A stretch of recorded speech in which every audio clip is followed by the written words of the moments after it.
fellow travelers, and welcome to The Way of the Showman, where we view the world through the lens of showmanship. I am Captain Frodo, and I will be your host and your guide along the way. And today, it is indeed Christmas Eve. So if you haven't already, please click subscribe to the podcast. It would be the greatest present for me. You can also find The Way of the Showman on Instagram. And if you follow us there, you'll get whatever little updates I make and announcement for what's about to come, putting it all in perspective. And today, since it is Christmas Eve, I am very, very happy to be joining Jay Gilligan in one more of these conversations, Unpacking Play. And if I had to sum it up what this episode was about, which I have done and made it the title of the podcast, it's a question that keeps coming up in every serious performer's exploration and examination of themselves and what it is that they're doing in this mad world of ours. With all the stuff that's going on, what is the value of what we do? So without further ado, let's hear what Jay and I managed to come up with about the value of art. How are you? Yeah, I'm doing great. Yeah, things are going really well over here. Are you really busy now? Do you have some shows coming up? You said you had a lot of driving to do. I do. That's right. I got Masterclass, that subscription app thing, to go through a bunch of courses or whatever to do, because I'm doing a whole bunch of driving back and forth to gigs. Well, what's up? What's going on with you? No, pretty much. I'm just talking to you. Yeah. Well, no, I think that's super. But I think that's super clever. That idea that you get a bunch of driving to do, so you got the Masterclass thing to kind of use that time and try to, I don't know, necessarily be productive, but at least have an interesting drive, so you're not dying, at least. That's with your energy. It's true. I'm doing 6 drives of 5 hours and 4 drives of 2 hours, so that adds up to a whole lot of hours. And then when you have these master classes, it's like I listen to specific things. I'm thinking a lot about poetry at the moment, and I like going, well, by just listening to several. So there's 3 different poets there talking about their process and giving a workshops, because you hear the first one and then you go, oh, this is what poetry is, and then you hear from someone completely different, Amanda Gorman, poet laureate, and she's writing from a black woman's point of view, and then there's Billy Collins, who are writing from a white aging man's point of view, and they write totally different poetry, and it just some of that just clashes up like a metaphor in your head, because both says poetry is this. This is poetry, and then the other one goes, this is poetry, and both of them are correct. And then it's percolating in my mind as I am thinking that about poetry, whilst I'm writing a little bit of poetry, but I'm also writing material. But this is exactly what I love about you, Frodo. This is like why you're so good, is that you get passionate about things, and you get obsessed with things, and you're interested and curious about the world. And actually, it's hilarious how well that's going to fit into the ending of this conversation, because today we're going to talk about episodes 110 and 111. And so we're going to hold on to this thought about your passion and obsession for different things. That's going to be the end of the conversation when we get to episode 111. But for now, we'll start with 110. So hold that thought. But just again, that's one of the things I love about you the most, is that whenever I talk to you, you're always excited about something. And that inspires me to also remember to keep being excited and curious about the world and all these things. So I do really appreciate that, and I love it when I get to talk to you and you get really screaming about different ideas and stuff. So, but back to episode 110. The first thing I'm going to pull out here is just, it's such a huge cornerstone of this entire season, And I think I know where it comes from in your life and the impetus here. It could maybe even be the inspiration for the entire season, just to say. So I don't know how deeply or how much new ground we will cover in talking about it now, but I think it's so intrinsic to your ideas on play that I can't not mention it. But maybe we can uncover some nuance here in some different ways that you don't really cover in the normal episodes. But the quote is this: "We are brought to believe that fun things aren't serious. Where there is laughter, someone is probably slacking off, and you're not working if you're laughing." And that statement that you're not working if you're laughing, that's pretty widespread, but it might be some sort of unspoken assumption that if you're laughing and having a good time, then you probably aren't working and you're not working hard enough. Because if you're working slow enough to actually have a good time, then you should be paid less or whatever. I mean, that's out of context, but yeah, just this idea that fun things aren't serious. And ever since I first got to know you very well, there's definitely been an aspect of our ongoing conversation where you mention that a lot, that when you're performing, people will come up and say, that was great, but what's your real job?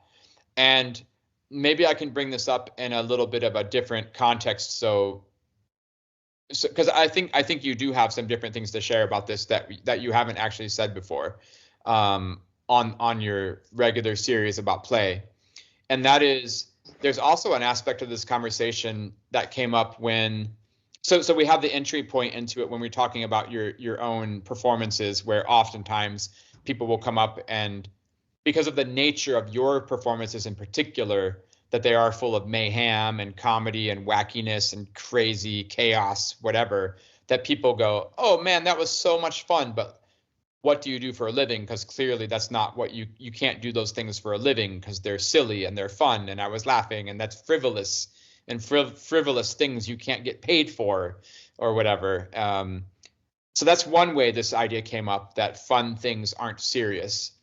And the second context it came up with when I was talking to you that I remember is an old conversation, which we never recorded, but I asked you early on the difference between art and entertainment. And often I revisit those thoughts. And I remember you saying that yeah, this idea that art that is funny is suspicious. Yeah. That art's not allowed to be funny, because if it's funny, you start to be suspicious of it, and then it doesn't become serious, and then therefore it can't be art. And so that was maybe, and I still think that's a lovely way to talk about that age-old question, what's the difference between art and entertainment? And I think there's a little key there. There's a little entry point into that conversation that's pretty astute. And I really loved it when you said that.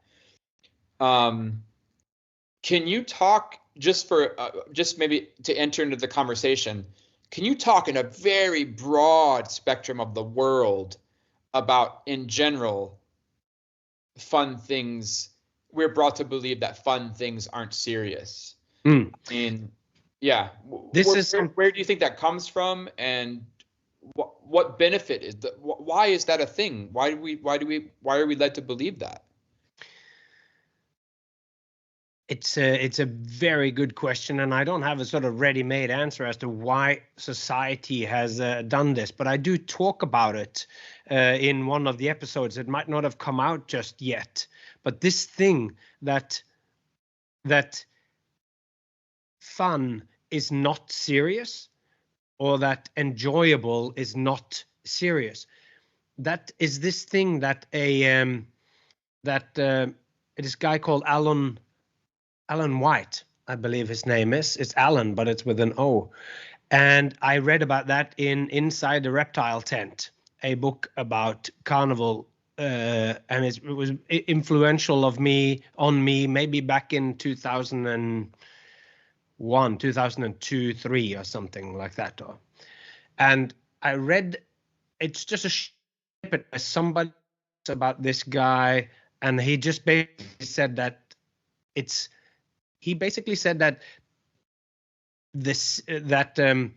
between fun and enjoyment within the carnival, this isn't serious. He said there is no intrinsic link between seriousness and and what we think of as being serious. This is, some people are deciding that.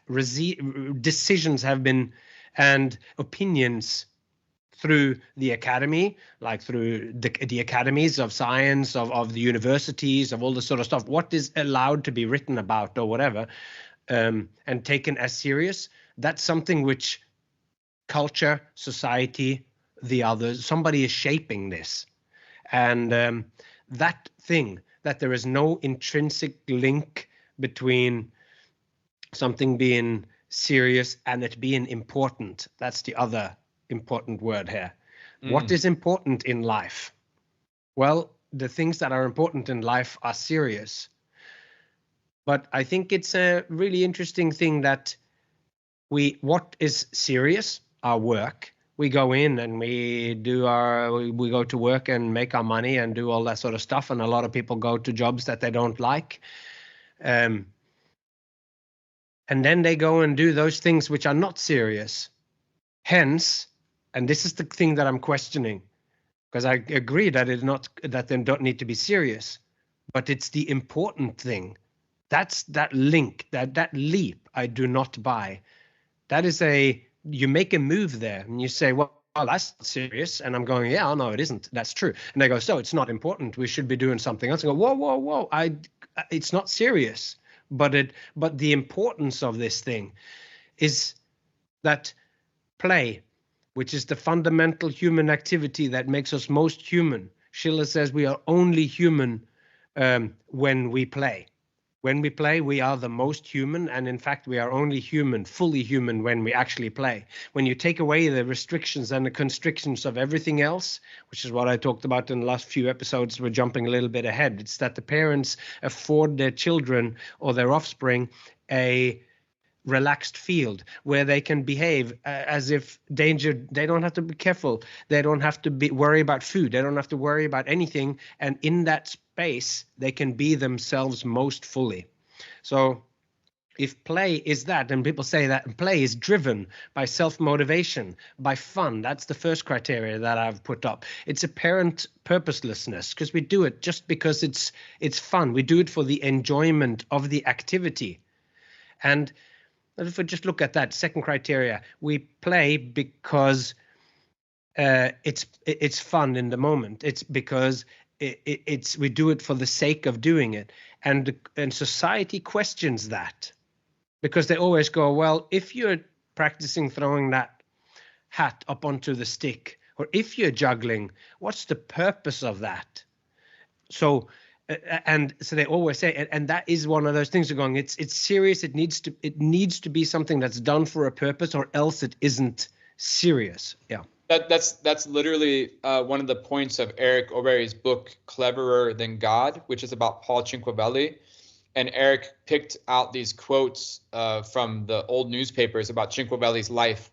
And he picked out two kind of diametric quotes, like yin and yang. And I don't know the quotes well, and I'm not going to butcher them, but I'm just going to paraphrase one of them, which was basically that one journalist went to see Cinquevalli's show, and he said Cinquevalli was so skilled and so amazing that what a life was wasted in learning those tricks. So that he had done these most amazing, impossible feats that a human can't do.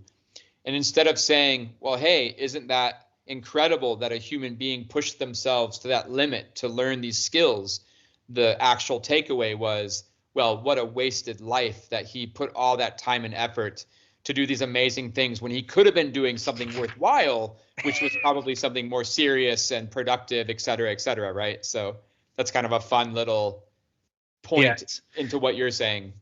And I think it's this fundamental thought that came in, and when I then go, okay, I've got to revisit that book, The Inside the Reptile Tent.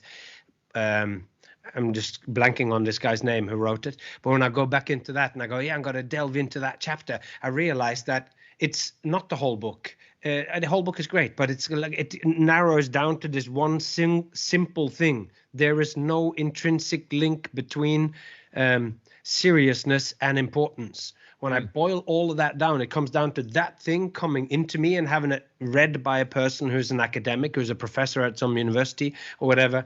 the way that he did and how he linked it up to this other, that thing sat in me like a seed of going, yeah, that's right. Who is it that decides what's important?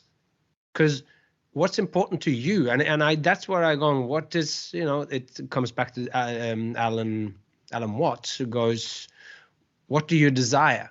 What would you do if money was no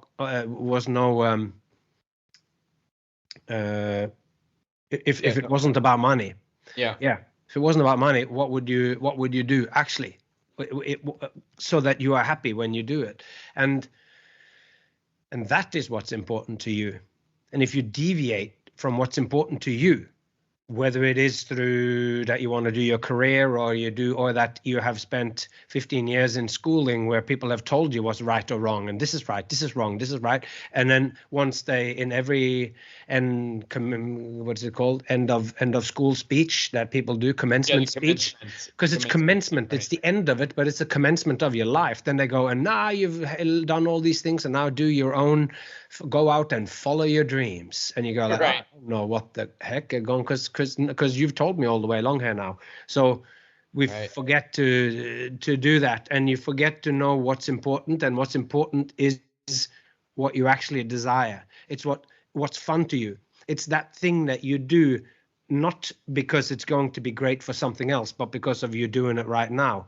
It's apparently purposeless and done for its own sake. It's self-motivated from yourself, and you create these rules. How do you do it? Like we have talked about before, you tell them, do I like this trick or not? If you like it, it goes into this basket.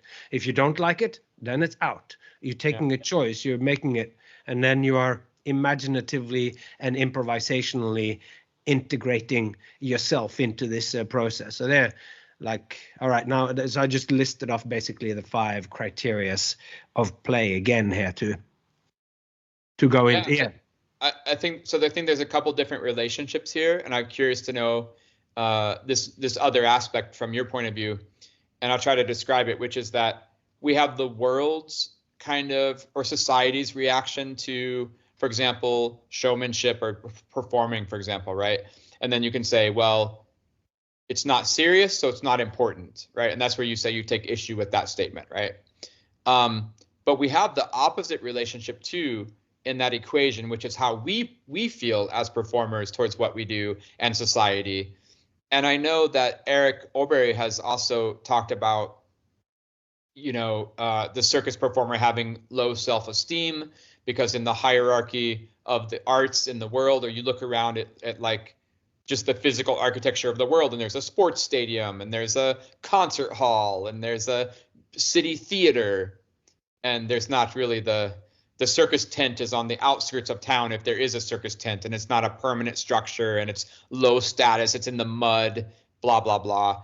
And so this idea of having, low self-esteem about what we do, as compared to, say, if you're going to go hang out in let's say you're invited to go meet the Prince of Norway, because I have no idea about the government of Norway because I'm from America and I had a public school education. You're going to go meet the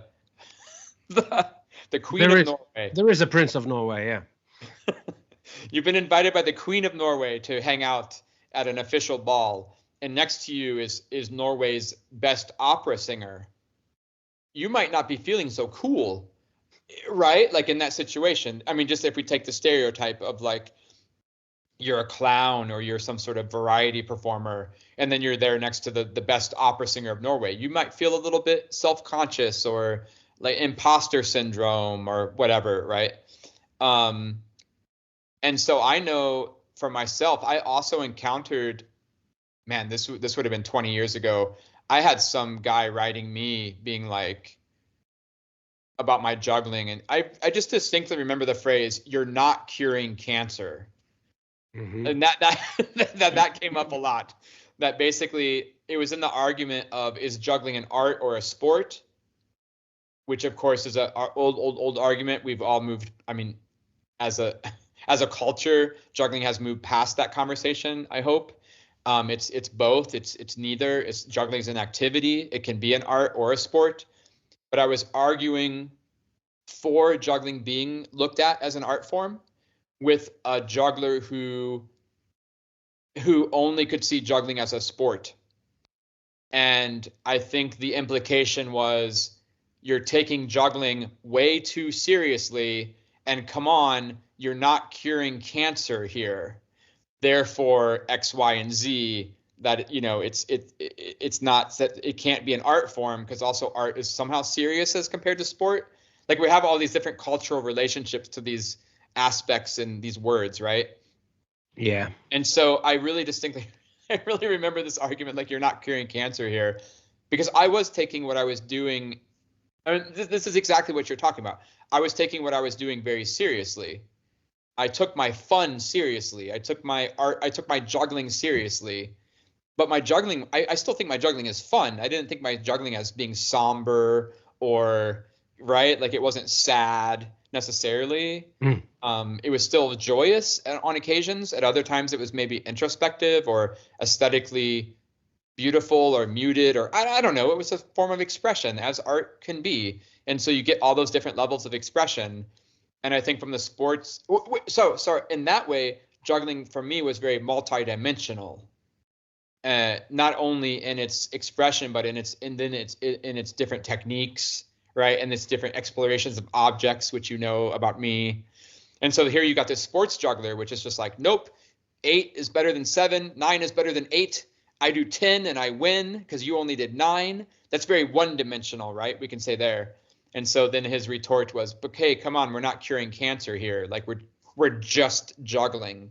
It can't be allowed, like, in the societal relationship of these things, curing cancer is serious and important, but juggling is not curing cancer, so it's not a serious thing. It's not an important thing.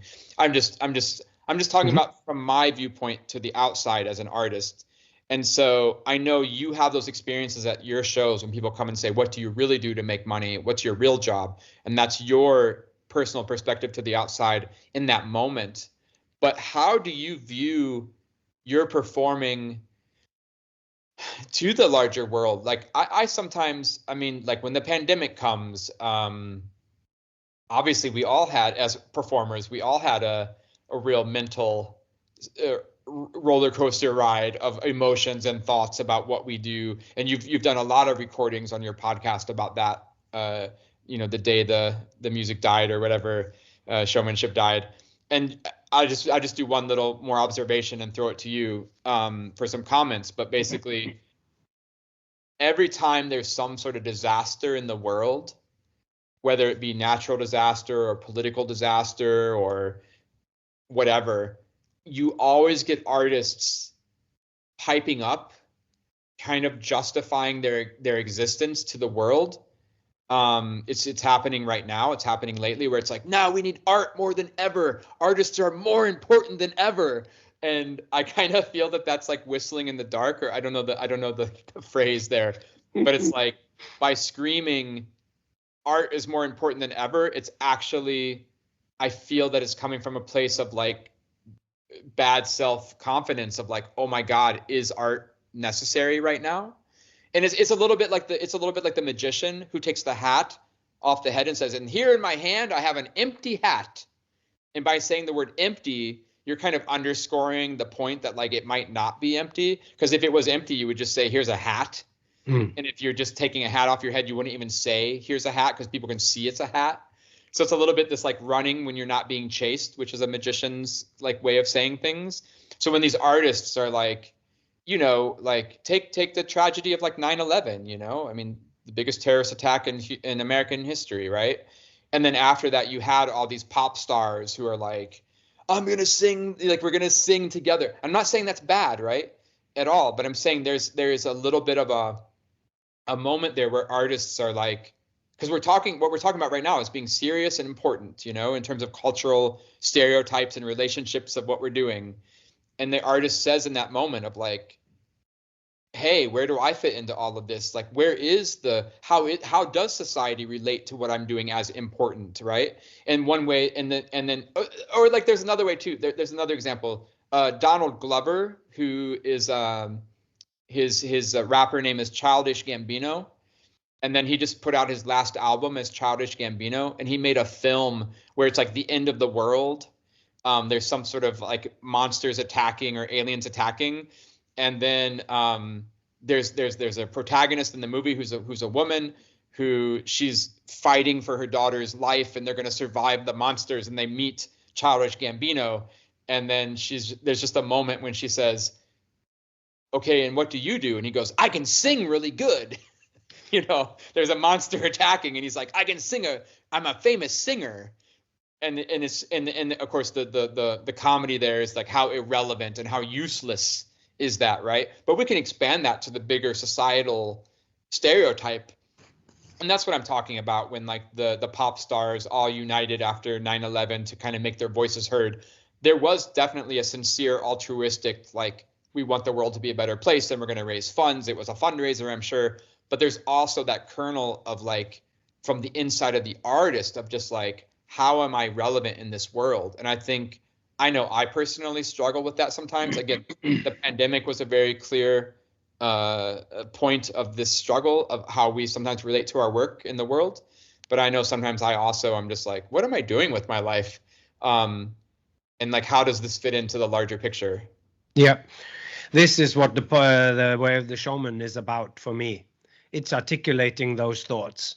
It's trying to put, and I was responding directly to the ongoing pandemic when the podcast started in June of 2020. So the first episodes were written as the pandemic hit.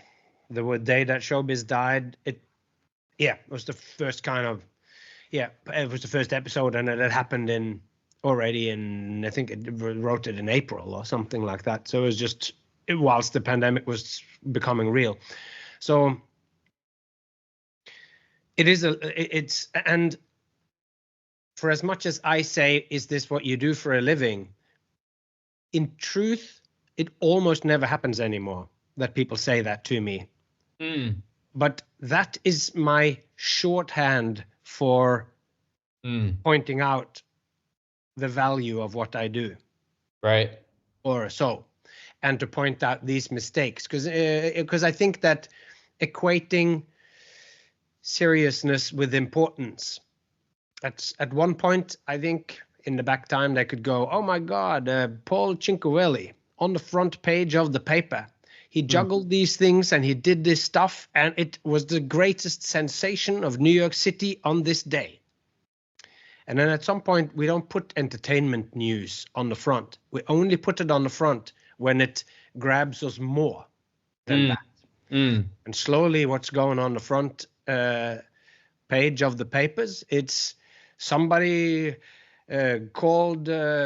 used the N-word or the R-word or any other things, like so the president did or whatever. Now it needs to be worse and worse. And this thing of going, just because a lot of people are interested in it, that makes it more important, which is like 1,000 people died, or like a school shooting in America. The only ones that make it to the news are the ones that have good footage. That is a fact. Look that up and go, because it happens so often, it's not news anymore. But if there's somebody filmed it on their phone from inside, it now will get eyeballs on it. And that is a travesty or so, but it still is a fact of media in the current climate in America and in the world or whatever. So just because a lot of people are interested in it or whatever, or paying attention to it, doesn't necessarily make it important. And even to take that a step further, right? And then you get into the whole clickbait, propaganda. It's not even about people being interested in it anymore. It's about corporations telling you that you're interested in it. Like, it's beyond full circle, you know. There are certain things that grabs our attention. Those are the things that we as performers deal with. There are certain things like juggling. Juggling exists within the circus because it grabs our attention. And then we are left dealing with why. Most people just do it and go, this is cool. Oh, wow, he juggled 5. Well, that's amazing or so. But you who are passionate about juggling, and I who have identified as a juggler and have identified as a showman because I do lots of different things, I am dabbling in all those things that people that grabs their attention, which means that I feel like I am operating within the realm of psychology, which is what individual people will be attracted towards. And then we go, why is that? Why is that? Through sociology, through what we do as groups. What is it that we're interested in as group? And artists have this possibility of pointing the focus, the shared focus of a group of people onto something. And when something tragic has happened, Right. Artists, then the common everyday language does not cover any anymore. If your child has gotten the cancer that you've just talked about, which we don't cure, because that's not what the purpose of showmanship is, to cure the cancer. Right. But when your child has gotten cancer, everyday language fails to adequately cover the emotions that you feel and what you're going through. But you read a poem, and the poem expresses it unequivocally so that because this is how you have to talk about these things, because there is nothing else that can get close. Right on. Yeah. Grief of somebody who's had a child who died, committed suicide, like the parents of Cobain, like we talked about in the last episode, or like, and you read that, there's a Norwegian poet that had a daughter that's from my town that wrote a book about that, or a poetry collection about it. And I semi-regularly read it, I cry like a child each time, because it brings to reality what it means to be left behind or whatever. And that language is not superfluous. The metaphors of being in a boat or whatever, he writes from a point of being of a person who's been to sea and is a poet writing about the sea and about the coast. It's not superfluous. It's not a metaphor that we say. It's to tell you what it is like. And if you just said, oh, it was like this and she got buried on this day, that does not adequately cover the fact that the loss has actually become like a permanent organ, part of you that will forever just be a black hole that exudes pain that can never be filled again. And sometimes we say, oh, we don't need the artists because everything is going well. When the financial crisis came in 2009, a lot of the big productions that were big commercial productions shut down, but us, a stripped back La Clique circus, variety, edgy, no frills, just 100% showmanship on a 2.5 meter diameter tiny stage in a 700-seat theater. It resonated with London. And it took the city by storm, and it kept. And when in between the wars in America in the 20s, and so when the greatest show on earth really became what it was, when Barnum and Bailey's became the biggest thing, so that they built railroads and everything, it was because it wasn't the time for art with a capital A. It was time for and the enjoyment. And when Emmett Kelly, the famous hobo clown, came in, he became a figure that spoke the truth to that generation. The bumbling, sad clown that was not like anything else would go in and get the center ring, where the 3-ring circus, because it's America, so you got to have, it's not enough just to have one act. 3-ring circus is three circuses right next to each other. But every now and then there would be an act that would go on in the middle. And when tens of thousands of people are walking around without food and people are walking the streets because of the Great Depression, then the truth that Emmett Kelly could portray as the hobo clown would resonate and would stop you in your tracks. So a lot of it has to do with some of the quiet truths are like little girls, and you only see them when it's dark.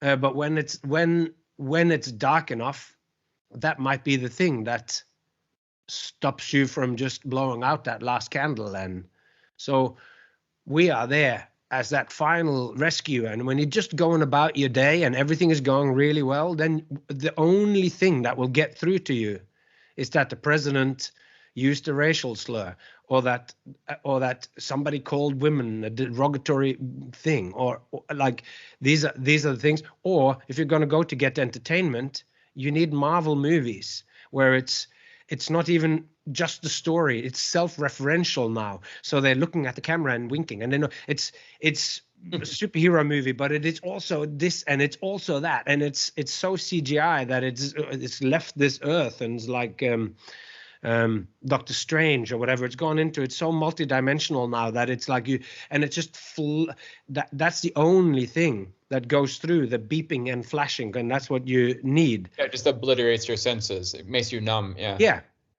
And it's more, it's pain, it's suffering. It's like, these are the things that hit the front page. But what we really seek when it comes down to it, the real things in life, the ones that we do and we're tired, and then we go out and there's a collection of bands getting together this weekend to be a prog rock festival down in which was just happened here the other day. And I discovered a new favorite band, Major Parkinson's, and or whatever. And you go down there and you've worked in the week. I mean, I have, what work I do, but a lot of the other people who came there have done, and they live these moments on the weekends or whatever. Yeah. And but that enjoyment that I had when I was like back in late 90s, when we're traveling around performing at festivals, I had this thing. I'm going from one festival and I pack up my stuff. In the meantime, we party on and have a great time.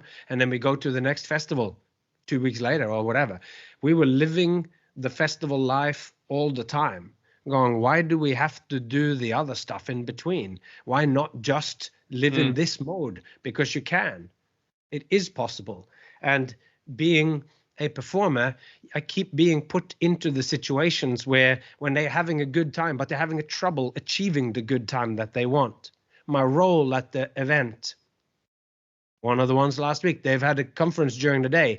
Now they want to have a good time at night and join as a group and to go. So I'm doing folk circus style, talking to them as they come in and all of that, and making it in. And it just exploded. It was the perfect kind of thing for them. And I knew my responsibility and my role in that moment, what they wanted from me. And I gave them those things. I didn't read poetry. I didn't go, because they weren't in that mode. They just wanted to have a good time. And by me being there and being able to feel that or provide it for them, made me relevant and made it unquestionable for why I was there. Yeah. Like the glue or whatever. But I like to think that the showman is also the poet.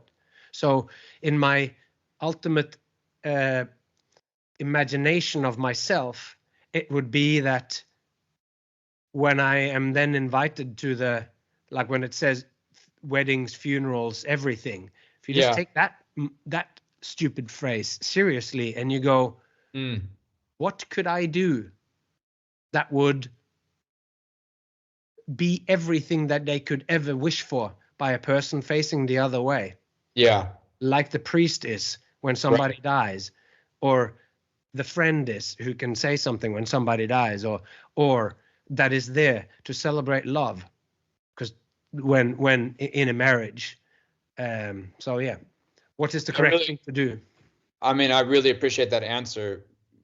It's so not cynical, and it's so sincere, and also it's not rooted in fame or money or politics or leverage. Or sometimes I feel like when performers try to articulate what you just said, it sometimes comes across as exploitative, sometimes even of those disasters or whatever it is, where it's just like, oh, now's my chance. I can shout loudly that I'm important. And you're almost leveraging the tragedy to kind of boost yourself to be quote unquote important to society.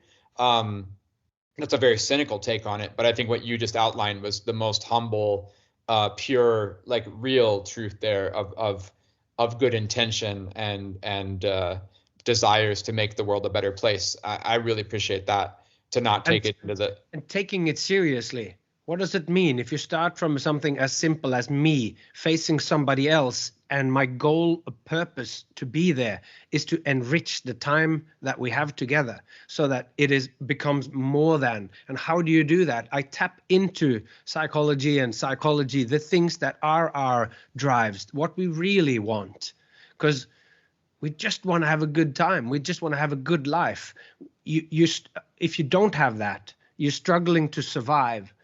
But what we want to do is that we want to survive, and then we want to thrive. We want to go to that next level where it's not just subsistence existence, but it's a thriving existence where not only am I keeping my child alive, but we're having fun, and we go out and we do these things. So I'm affording them a better life, because the life from birth to death is the bit that we can't get past, and how you spend that time will be the sum of your life. And when you get to the end, you don't go the famous things of, oh, I wish I had just spent more time being at work, or I wish I would have had less fun. I wish I had spent less time with my family and more time doing more serious things. Right.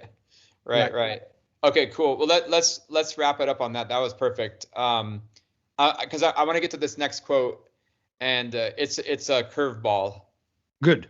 It's going to be it's a random one, but I got a bit serious there. Yeah, that's why we're here, though. I mean, I think you got serious, and it was important. So no, but this next quote, it brings up again. This is a pretty big tangent to the trajectory you're on with your play episodes, but there's a word that popped up here and I couldn't ignore it, and I got to ask you about it. It might not go anywhere. You could just be like, no, don't get distracted, Jay. Like we're not doing that right now. But it came up again in this context, and so I had to ask you about it. So I'm gonna read the whole quote here. I think you might know what word it is when I get there, but let's see.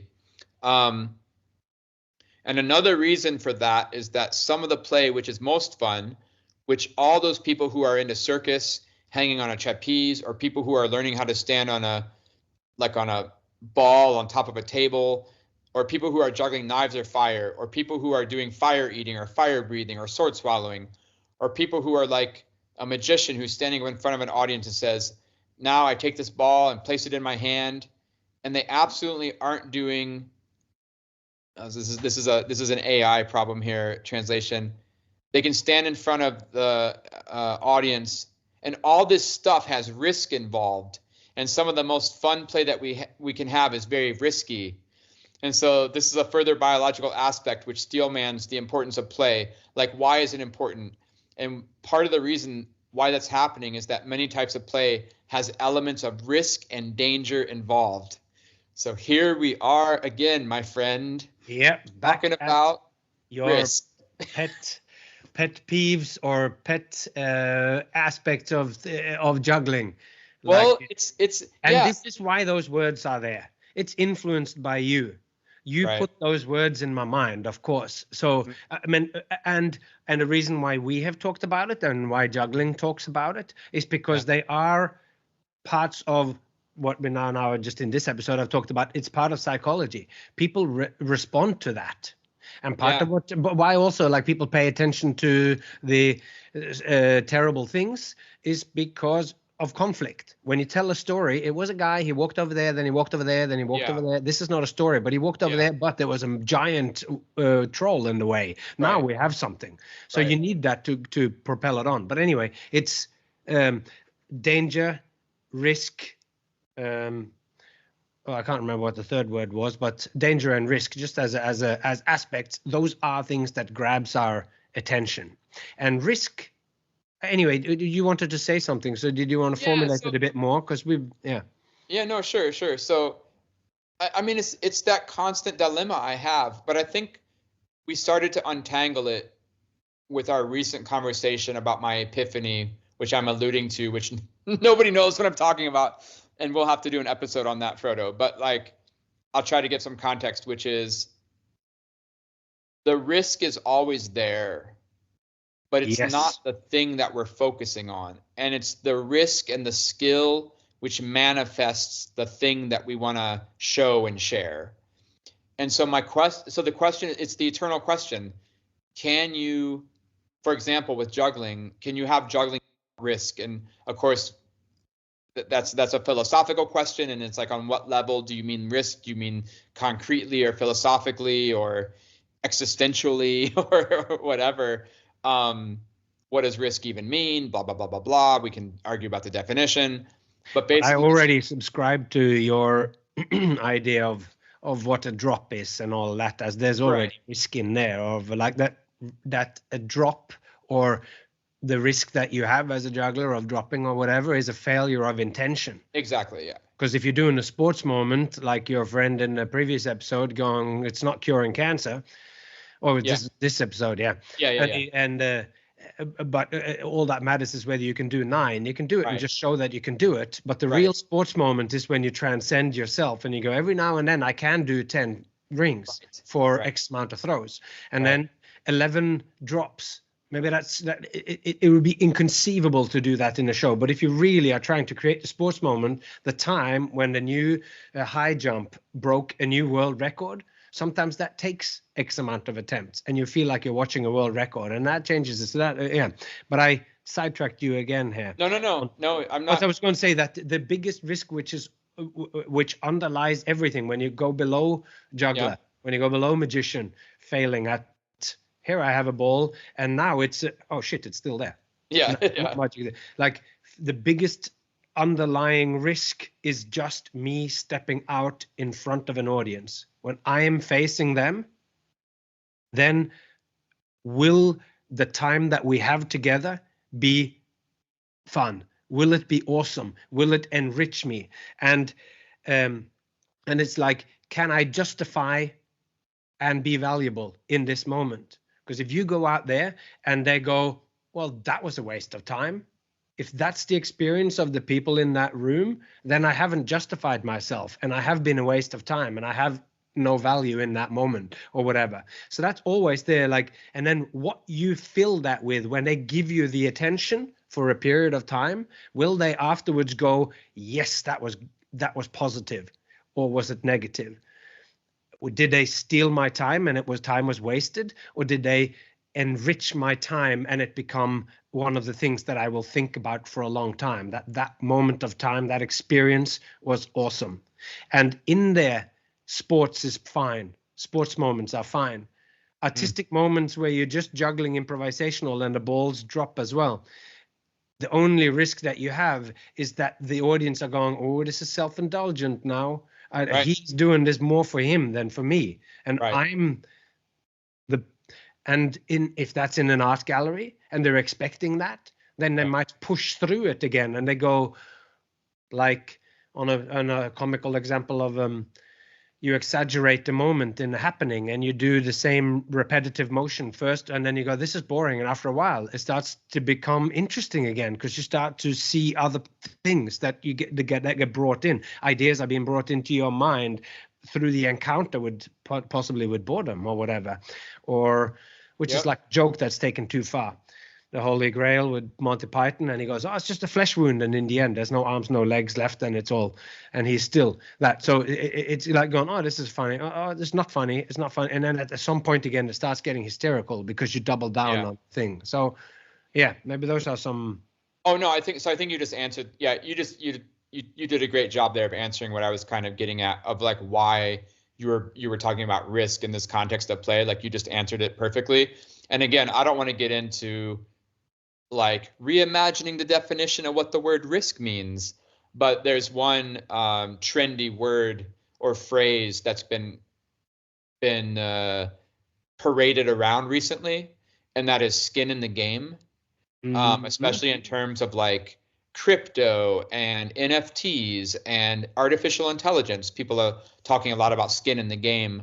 And so it's what you just said, though. You literally just said it about like the audience has skin in the game. Like, there's a risk involved. So the risk aspect of a performance maybe isn't necessarily of like the failure of the technique, but it's just more this idea that the audience is invested in the moment.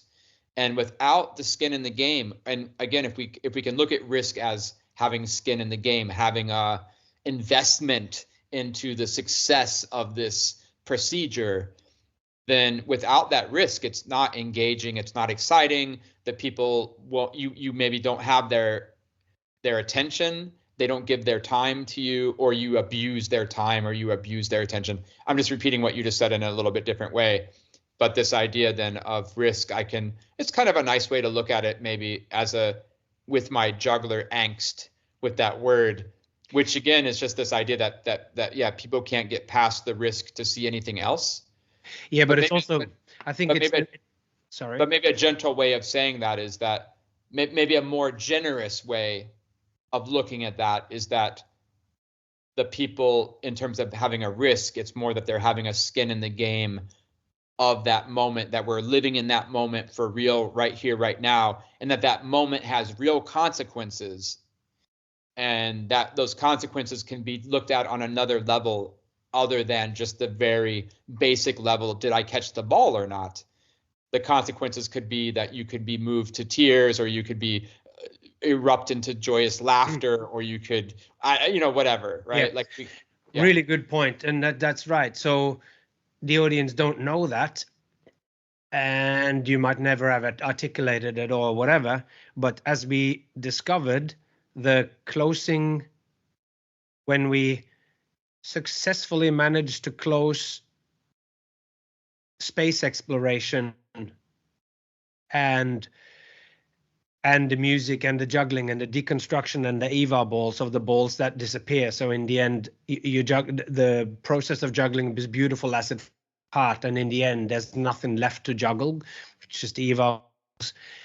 As we discovered that the audience now, not randomly, but almost always, people cried at the end of the juggling. And then this becomes your risk. Can I reproduce this so that the emotional release after an hour and 20 minutes of watching juggling and having the notion of what juggling not can be, but what juggling is, because they have seen it. So it's a proof. Juggling is this now. So when you deconstruct juggling in that final image and the music is playing and they're just watching it with everything that they've taken, it triggers an emotional release in them that is it's beautiful. It's not funny. It's not sad. You had created a beautiful moment in the end, which was so beautiful that it reliably brought tears to people. Then that becomes a risk too, that is going on, a subtle risk on the way, going like,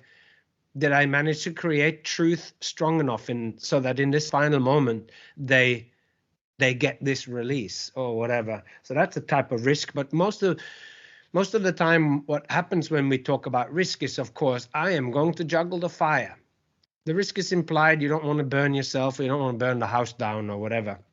And this is like it's the quickest thing to go for. What people do, they do the walk of death. They juggle knives over a child or over someone from the audience. Now it's like risky for them and like abstractly different for you, risky for you because you need to pay for the bills if they kill someone or whatever. Like, so that's an easy way to go into risk. But that's why when I started talking about this, going, the most fundamental thing is the risk of you stepping in front of them and asking for their attention. Once you have that, then all they want is that this thing will be something that they go, that was valuable. Yeah, right on. In the transaction. But what you choose, and I pointed that out, we're going like sport can be it, where you make a sports moment where the sport of it could be, I'm going to do this whole act, and you can set it up so that they know that when you drop the ball, that was a failure on your behalf. If it then happens 5 times, you know that this was only okay. Even if you never spoke it, the way that you juggle in the beginning and the way that it is to the music and whatever, the juggling drop stands out like a wrong key played on the piano when you're playing Bach. Totally. Yeah. Any decently educated, knowledgeable person will know, oh, that note didn't belong, but the flow is still there, and it might not matter. But if there's 7 of those, then that might be enough because you get pulled out every time a little bit. And then the drops are, but if you're setting up the game as being differently, then the risk is different. And as long as we are still having a great experience here, Right. which I sometimes think of in Tom Waits in his music, and that he has expressed, like a quote from him in a interview where he goes, the most important thing is not the technical skill, but the emotional telegraphing. Is the emotions coming across here?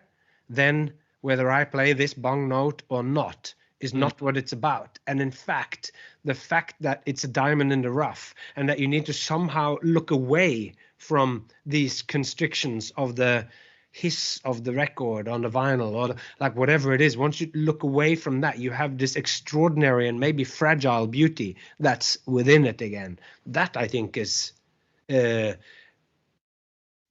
what it's about. And Great.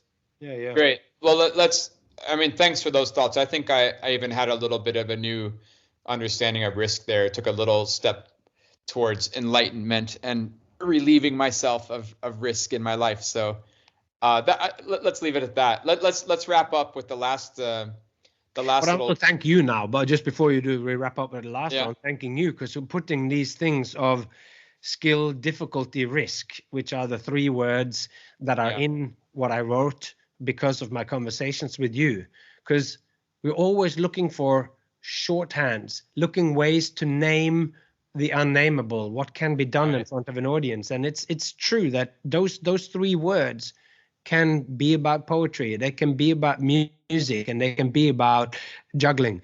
And the risk is like an archetype or a domain of interest, and skill is also that. But each one of the and risk, they're all sort of woven together. It's part of the same thing. The experience, an audience's experience of something that happens in a performance, in a show, and you can make any of those be what it's about, or they can be transcended. It can be about skill. I'm going to juggle the 10 and it's the sports war, or I'm creating something so that when you turn on that last music and I juggle these balls that fall apart in beautiful streams, then we cry. It's it's not about that anymore. Like it's not about risk in that way. The risk is transcended into something else, or so it's each one of those, but they are fundamental aspects of the manifestation of a performance, the experience of a performance. There are skill, difficulty, risk. They are in there, just like what we could also say beauty in terms of something. Like, because it can be totally intriguing if there's a guy out there and you really see him and he wants to juggle the 5 balls, but he can't do it. And then it becomes embarrassing, like, because it does.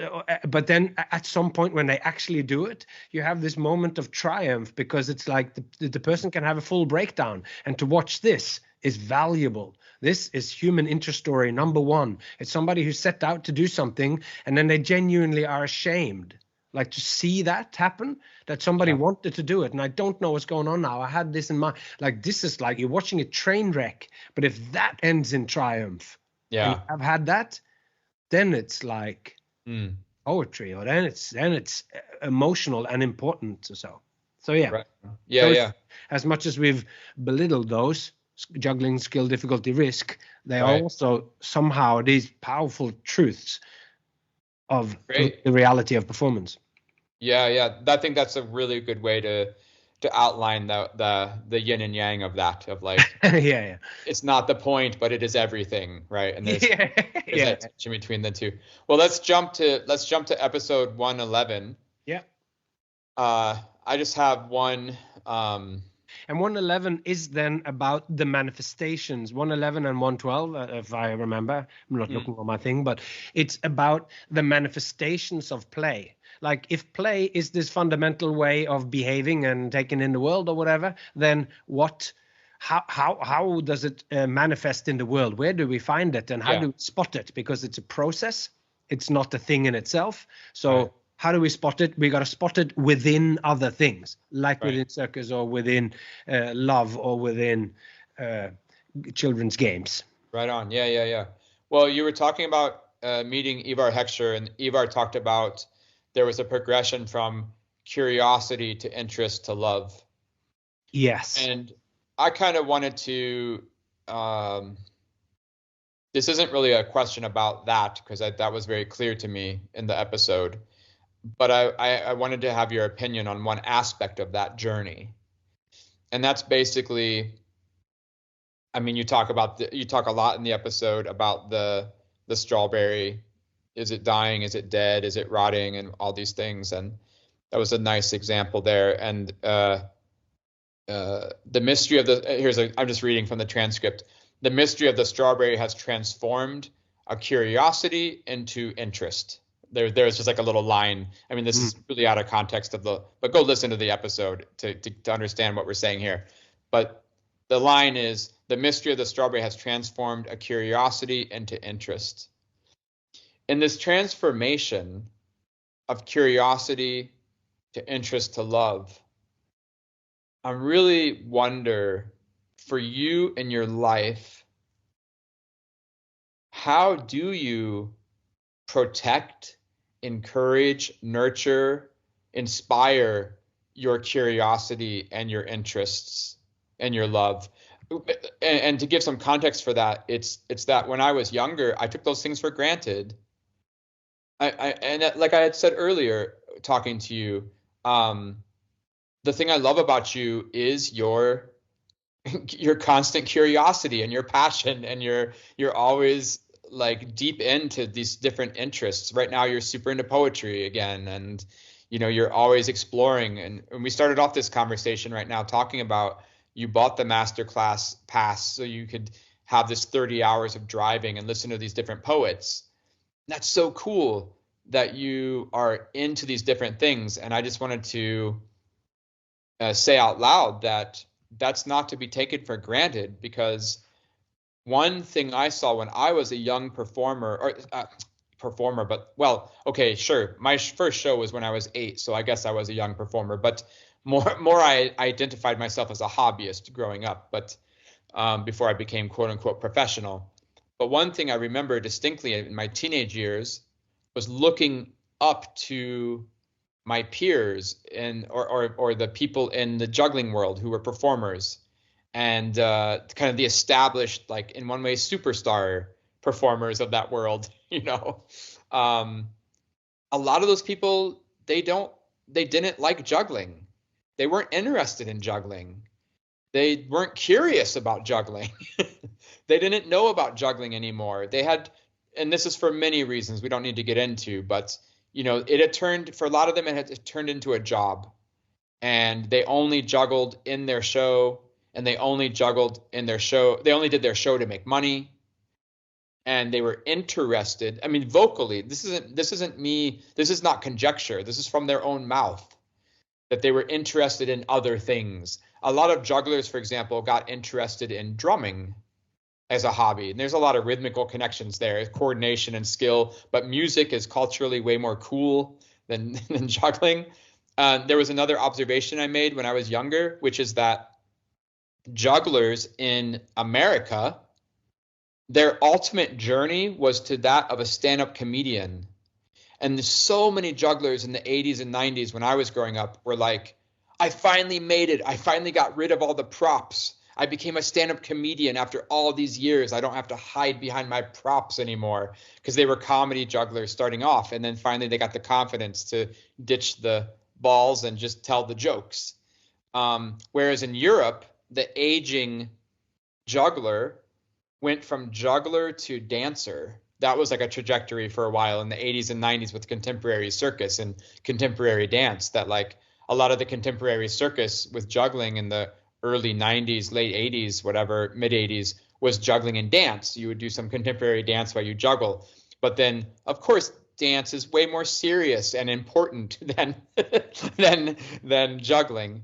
And so there was a trajectory there of like rejecting the juggling and like, oh, finally, I remember I had a friend who I worked with 25 years ago, and he was the happiest he's ever been was when a newspaper gave a review of his juggling show and said, you know, so and so is truly a dancer instead of juggler. And that was the moment of like, I made it, I finally did it, I transcended this thing.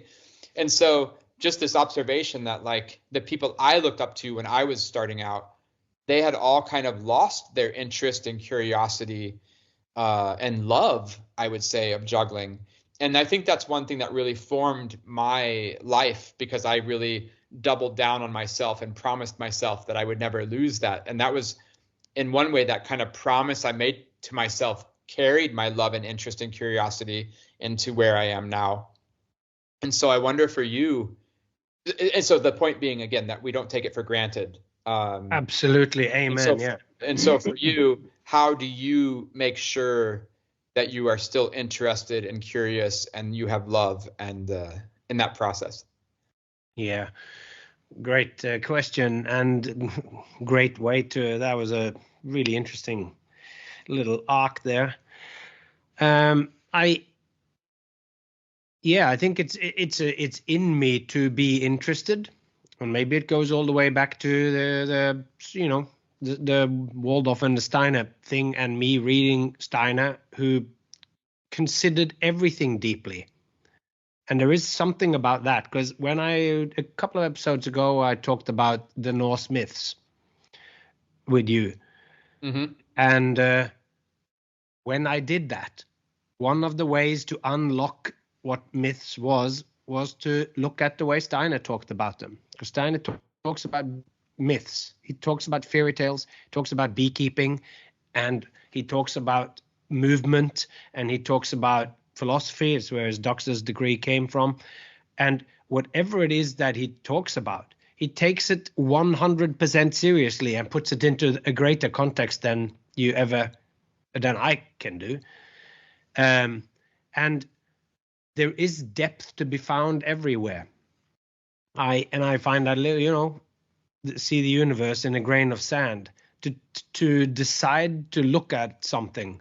And for me, it's to be within the low, like you said a little while ago. It's like we have it was the last episode where we talk about, it's like the circus is low status, and when you stand next to the Queen of Norway and you're standing there with the opera singer, I'm right. I feel like I'm the same kind of level of, or whatever.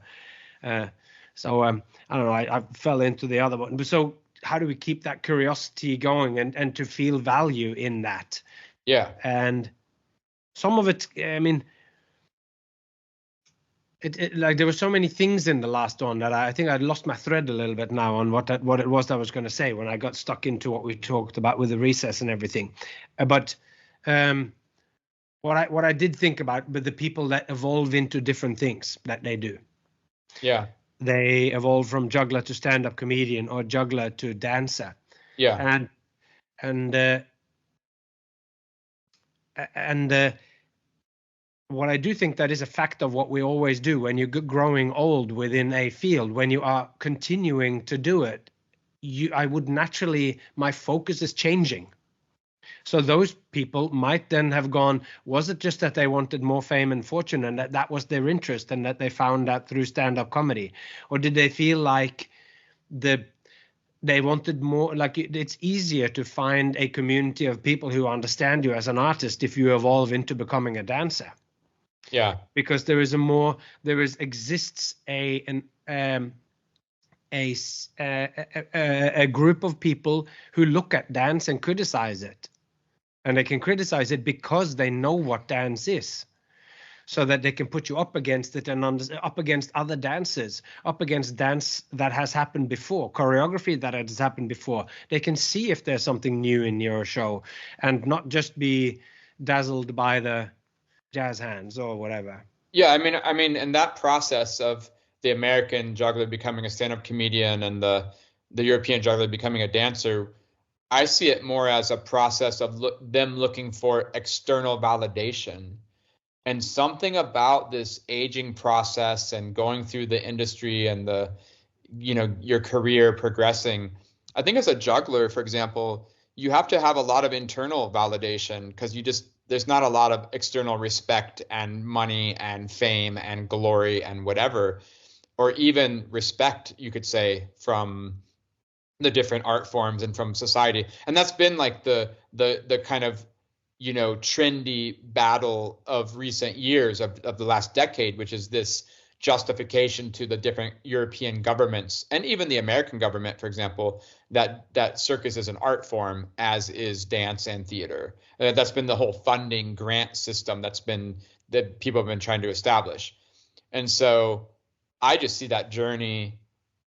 I just recognize that journey, that when we start off doing, for example, juggling, we are validated internally because we just do it because it's just for fun. It's no big deal or whatever. But the deeper and the longer you go into your life into doing that thing, the more, I don't know, you kind of seek external validation in some way. And that could be for money or fame or, I don't know, glory or something, respect or something. So, and I don't know. I don't know why that. I don't exactly know what happens to your internal validation over, like if it does lessen over all those years or not, and why it would do that. Or so, but yeah, I always saw that journey of the transition to get rid of juggling as a way to kind of become, again, serious and important. Yeah. So I don't know the motivation of any of those fictitious people that we just talked about that became dancers or became whatever, but we are all going through life, and one of the in variables of life is that it changes. Things change. So sometimes your interest actually change. Your curiosity goes into a new domain.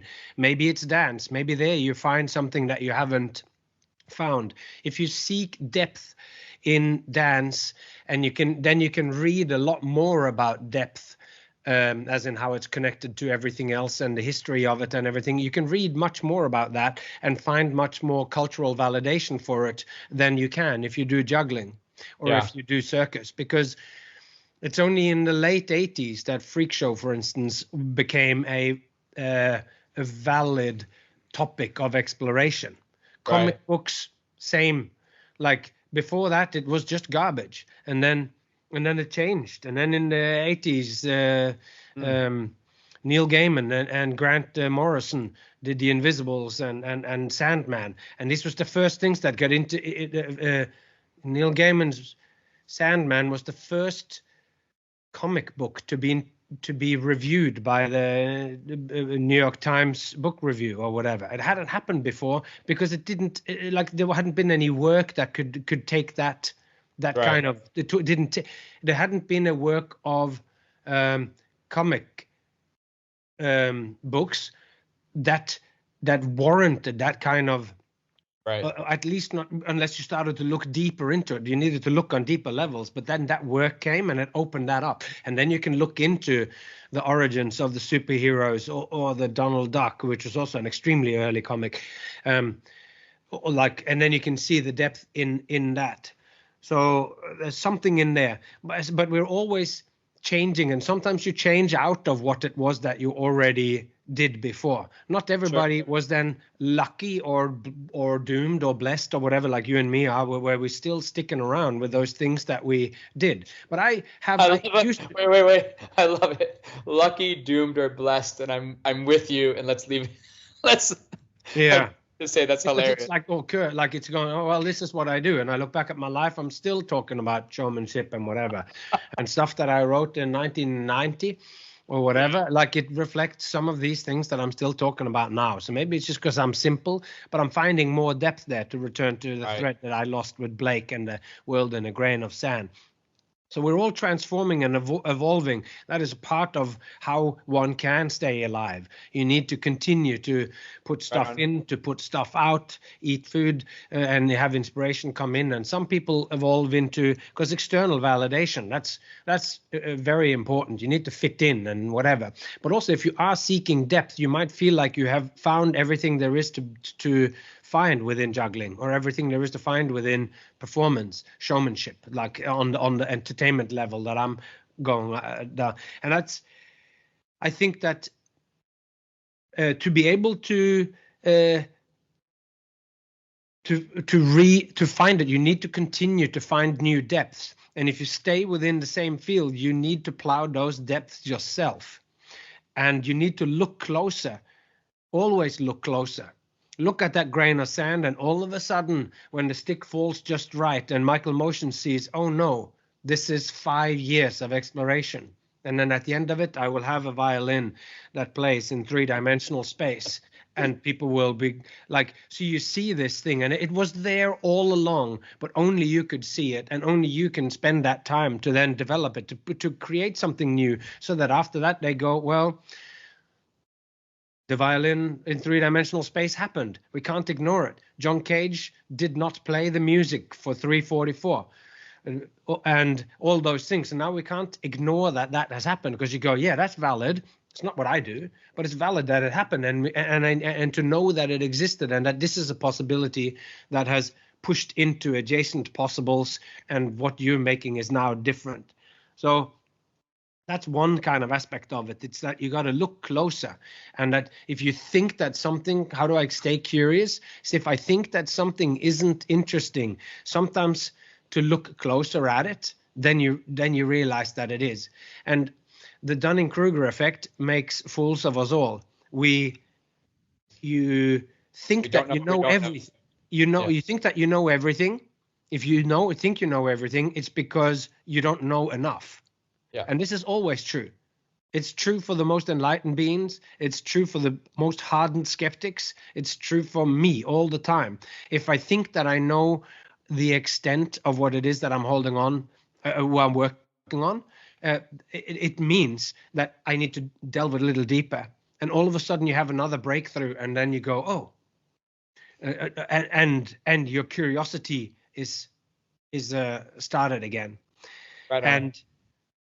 And then that goes into a new interest. I'm writing my book Facing the Other Way, towards the philosophy of showmanship, and I take the poem, my manifesto, I am a showman. A showman is one that faces the other way, etc. Yeah. And because I'm using that poem to tie the book together, that is, as much as I'm being just going on a tangent when I'm checking out these poets on Masterclass, it's right, because I am specifically looking for further insights into what poetry is, because poetry has become the spine of what the book is. So I want to continue to have that as I'm doing this, the last third that I have left to write on that. As I'm writing that, I want to have this poetic thing in as I'm coming to the conclusion of it. So I'm gearing myself up to write that thing, and it's practical. And in the process, I'm falling in love with poetry and seeing it again for the first time, as I said in the last episode. And hopefully that will be reflected and will find its way then, those new views that I have, into the end of my writing book. And I stay curious and try to rekindle my love for this book project, because it is hard work to sit down and continuously write on that thing. And nobody is interested or asking for it. So only from me. So I'm rekindling my passion for that thing. Like, I'm curious about showmanship and all that. And I have an interest now in poetry and how poetry is related to it, because I'm putting it into words in the book. And that's rekindling my love, which is giving me the impetus to sit down and write with this big whale of a script that I am facing. But I think once again, you're kind of underlying this habit that you have, which is a technique in one way, which could be a technique, which is drawing lines and connections between things. And so shifting like you say, everybody can evolve. We can always shift our passions, and we evolve as beings, and our interests can shift and change. But I love that you're not compartmentalizing. You're kind of bad at that, which I think is a good thing in this context. It's not like, well, poetry's over there and my performing work is over here and my free time is over there. Like you just kind of bundle everything together all the time.